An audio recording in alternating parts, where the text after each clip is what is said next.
In the wake of a relentless pandemic and a turbulent political season, it's understandable if you've lost faith in miracles. But tonight, we will take you to a place renowned for them. The sanctuary of Our Lady of Lourdes in southern France is home to 70 medical miracles officially recognized by the Catholic Church.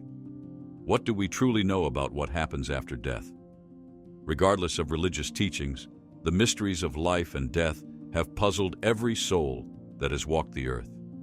Naturally, when we die, our physical bodies disintegrate into dust and return to nature.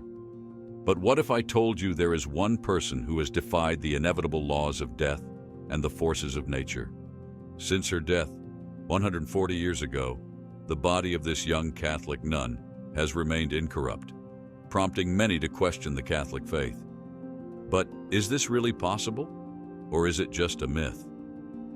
Join us as we delve into the extraordinary story of young Bernadette Soubirous and explore the mysterious side of Catholicism. Bernadette Soubirous, frail in health. Bernadette Soubirous, born on the 7th of January 1844, was the eldest of 9 children from a poverty-stricken family. Her father was a miller and her mother was a laundress. Hard times had fallen in France, and the family lived in extremely poor conditions. Bernard Castereau, Bernadette's godmother and mother's sister, a moderately wealthy widow who owned a tavern, supported the Soubirous family as much as she could. But this didn't stop things from getting worse. By the time of the events at the grotto, the Soubirous family's financial and social status had declined to the point where they lived in a one-room basement, formerly used as a jail, called Le Cachot, the dungeon, where they were housed. Coupled with Bernadette's susceptibility to illness, it was especially hard. As a toddler, Bernadette contracted cholera in the epidemic of 1854 and also suffered from asthma and other ailments throughout her life. Probably due to her sickly nature, even at 14 years of age, Bernadette stood only 4 feet 7 inches tall. When telling the story of Bernadette, she is often presented as a poor, frail, and ignorant girl living in miserable conditions in the cachot. While this is true, it was not always thus. When she was born on the 7th of January 1844 at the Boli Mill, Bernadette was the first child and heiress of Francois Soubirous and Louise Castereau, who married for love. Bernadette grew up in a close-knit family in which she was cherished. 10 years of happiness in the decisive early years of her childhood made her strong and surprisingly balanced. The descent into the unhappiness that followed could not erase this human richness. She had a lively, spontaneous, and generous nature, witty, and incapable of deception. A strong personality, but unsophisticated. Growing up, there was no school for Bernadette, as she had to help her Aunt Bernard. At 14, Bernadette could neither read nor write and suffered extreme exclusion from her peers. She struggled with catechism too because her memory refused to retain the abstract phrases. But later on, Bernadette will go on to have her first communion on the 3rd of June 1858. That same year was when it all began. The Strange Visions 1. Fateful Thursday afternoon on the 11th of February 1858, 14-year-old Bernadette was sent with her younger sister Toinette and a friend to gather firewood near the grotto of Massabielle.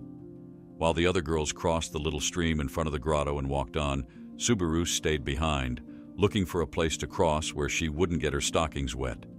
She finally sat down to take her shoes off to cross the water and was lowering her stocking when suddenly she heard the sound of rushing wind. The weird part, however, was that despite the strong wind, nothing moved. A wild rose in a natural niche in the grotto, however, did move. From the niche, or rather the dark alcove behind it, just above the rose bush, came a dazzling light and a white figure in the form of a woman. Bernadette described her as an exceptionally beautiful young lady wearing a white robe with a blue sash. Yellow roses covered her feet.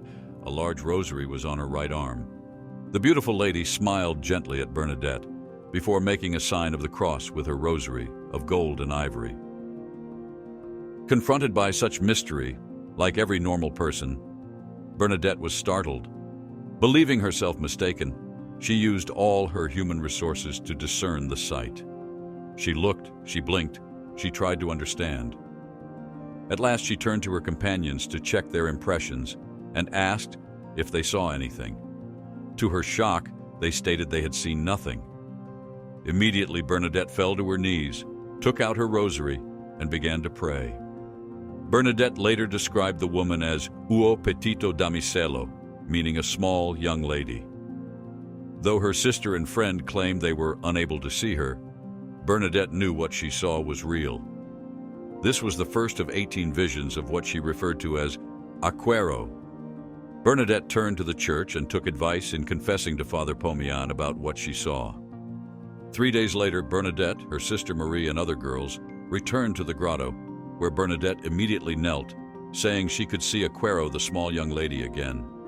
She fell into a trance, but when one of the girls threw holy water at the niche and another threw a rock that shattered on the ground, the apparition disappeared.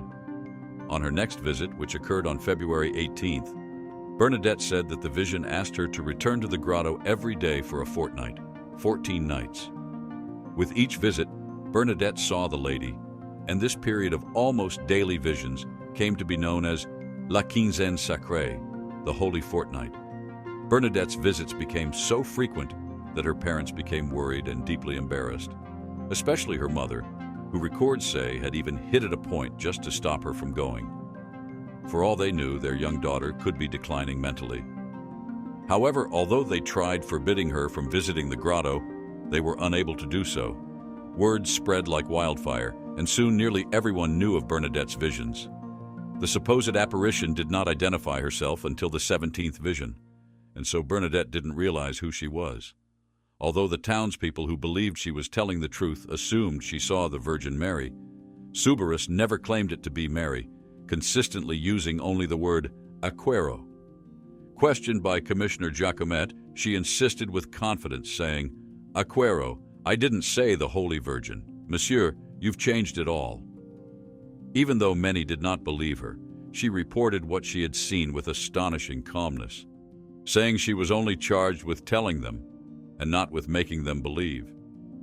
Soubirous' story caused a sensation among the townspeople, who were divided in their opinions on whether or not she was telling the truth. Some believed her to have a mental illness and demanded she be put in an asylum. Bernadette carried on with her visits regardless, and on February 25th she claimed to have had a life-changing vision. She explained that the vision had told her to drink the water of the spring, to wash in it, and to eat the herb that grew there as an act of penance. To everyone's surprise, the next day the grotto was no longer muddy, but clear water flowed. You won't believe that today that muddy land has become a large spring that millions of people visit, and many have experienced miraculous healing. But even before then, astonishing healings began almost immediately in the miraculous water at the shrine now known as Our Lady of Lourdes. Ever since Bernadette first caused the spring to produce clean water, 69 cures were verified by the Lourdes Medical Bureau. And after what the Church claimed were extremely rigorous scientific and medical examinations, no one was able to explain what caused the cures. The Lourdes Commission, which initially examined Bernadette, ran an analysis on the water, but was only able to determine it contained a high mineral content. Bernadette believed it was faith and prayer that was responsible for curing the sick. Church authorities and the French government rigorously interviewed the girl, and by 1862 they confirmed she spoke the truth. Again, on the 2nd of March at the 13th apparition, Bernadette told her family that the lady said that a chapel should be built and a procession formed. She asked the local priest to build a chapel at the site of her visions, and the sanctuary of Our Lady of Lourdes is now one of the major Catholic pilgrimage sites in the world. Many other chapels and churches have been built around it, including the Basilica of St. Pius the Anx, which can accommodate 25,000 people, and was dedicated by the future Pope John XXIII when he was the papal nuncio to France. The little town of Lourdes became the site of pilgrimages, similar to Santiago de Compostela in Spain, attracting millions of faithful Catholics every year. Miracles were reported at the shrine and in the waters of the spring.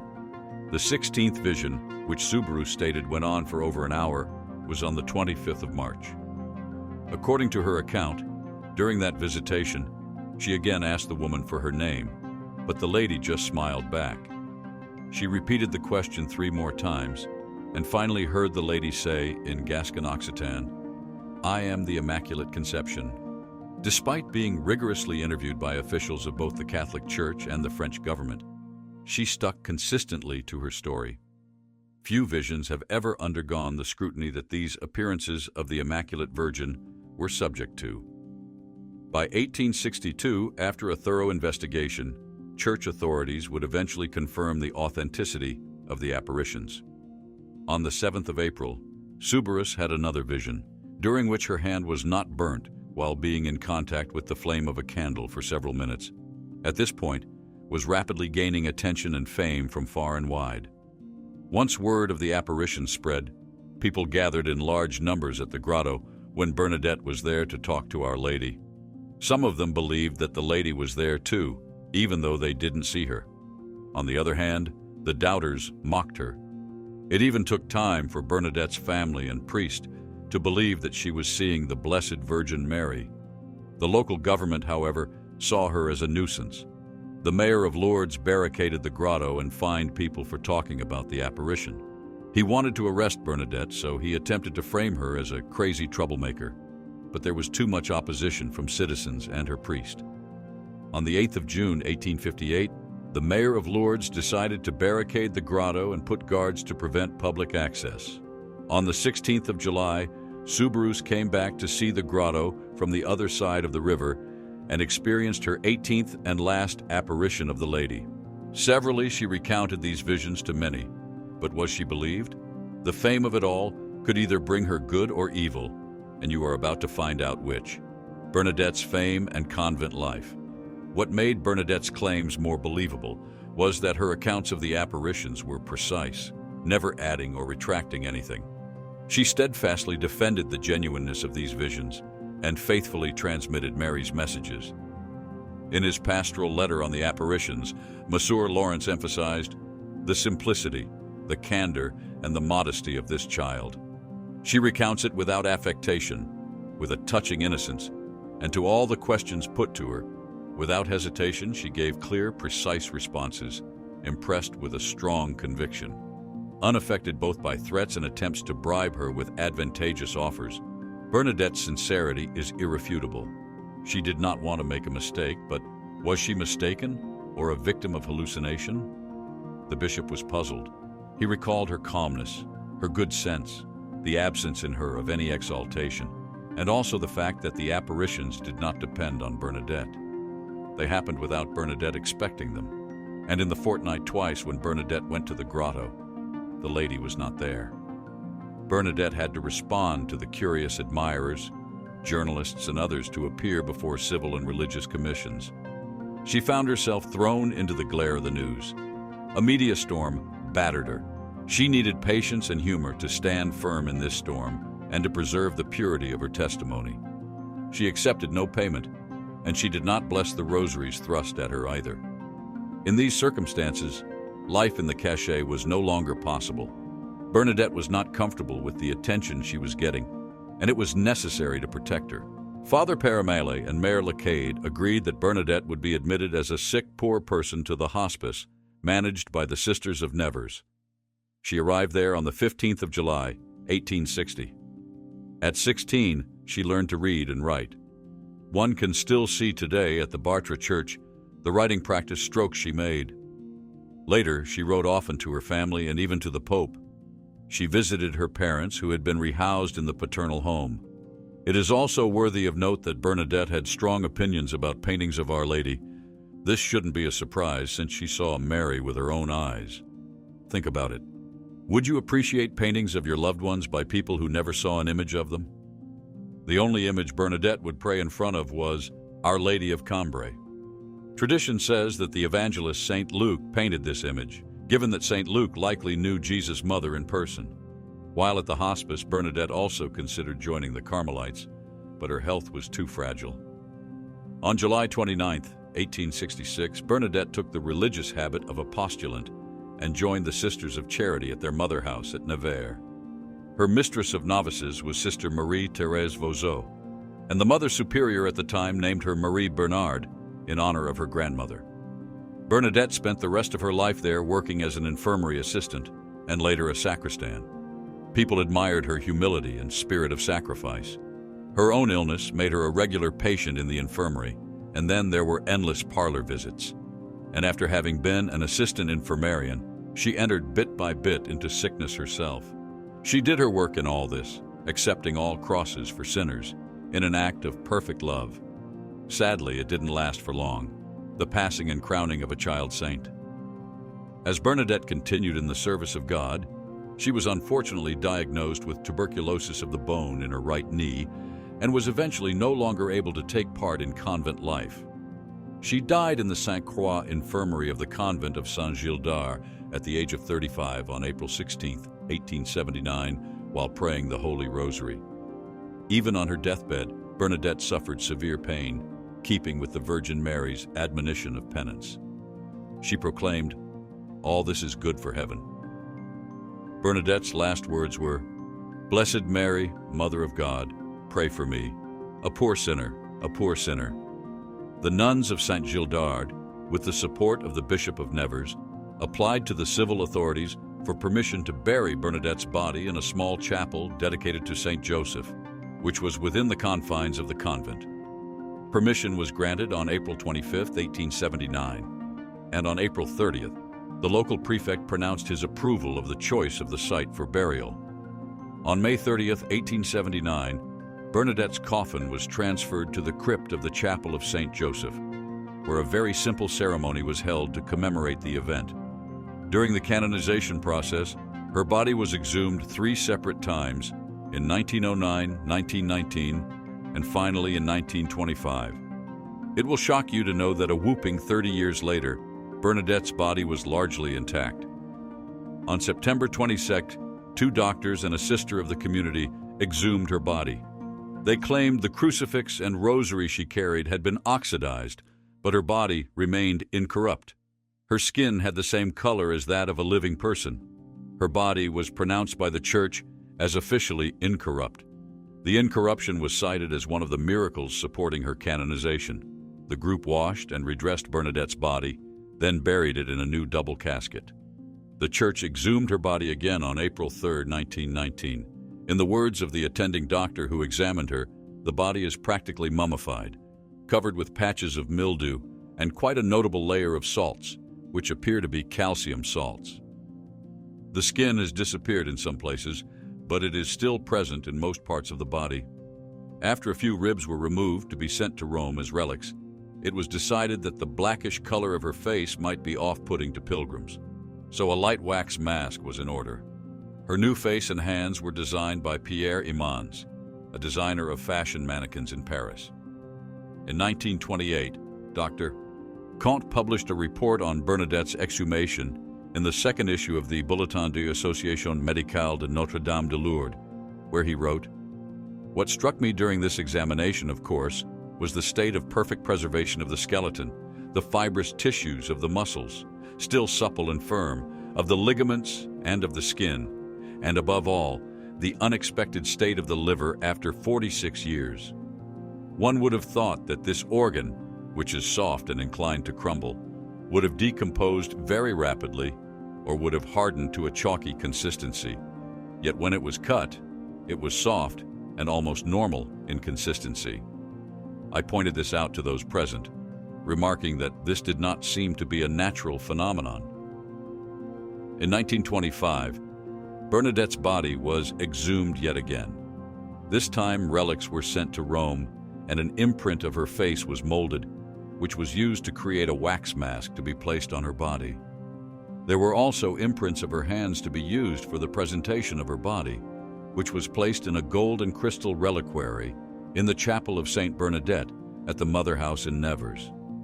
The Church proclaimed her a saint on the 8th of December 1933, not for having been chosen for the apparitions, but for how she responded to that grace.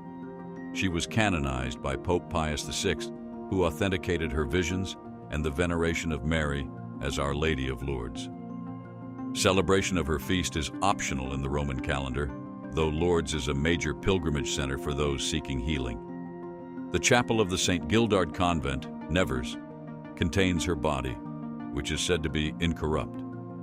After this occasion, she was placed in a gold and glass reliquary at the mother house of the Sister of Nevers, where she appears to be sleeping even to this day.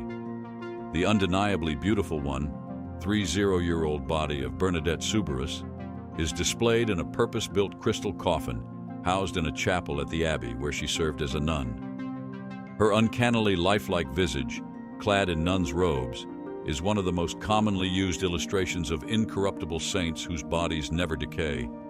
Saint Bernadette is often depicted in prayer with a rosary or appealing to the Holy Virgin. Saint Bernadette is the patroness of illness, people ridiculed for their piety, poverty, shepherds, shepherdesses, and lords, France. Similar to how the Father did not allow Jesus' body to experience corruption while in the tomb, God provides that the bodily remains of some of his faithful ones will not undergo bodily corruption. Some might attribute the apparent miracle of bodily incorruption to scientifically explainable reasons, yet to date, no explanation has been provided. In addition, Saint Bernadette died long before modern embalming processes, which themselves delay but do not ultimately prevent the decay of one's bodily remains. In the realm of Catholicism, an incorrupt saint is one whose body experiences little, no, or delayed decomposition after death. It is believed that divine intervention has allowed several human bodies to forego normal decomposition. Many bodies of saints remain fresh and flexible for years, or even centuries. After explaining both natural and artificial mummification, the incorruption of the saints' bodies fits neither category, but rather constitutes a much greater phenomenon that is unexplained by modern science to this day. It is important to note that the state of being incorrupt hinges on putrefaction. Not every saint who is judged incorrupt looks like they just walked the earth yesterday. The incorruptible bodies of saints are a consoling sign of Christ's victory over death, a confirmation of the dogma of the resurrection of the body, a sign that the saints are still with us in the mystical body of Christ, and proof of the truth of the Catholic faith. For only in the Catholic Church do we find this phenomenon. It is without doubt that Saint Bernadette had lived a life worthy of emulation for all Christians, dedicating her life to the course of heaven, notwithstanding the suffering it brought her. She is indeed our kind of saint, and in the words of faith may she intercede for us all.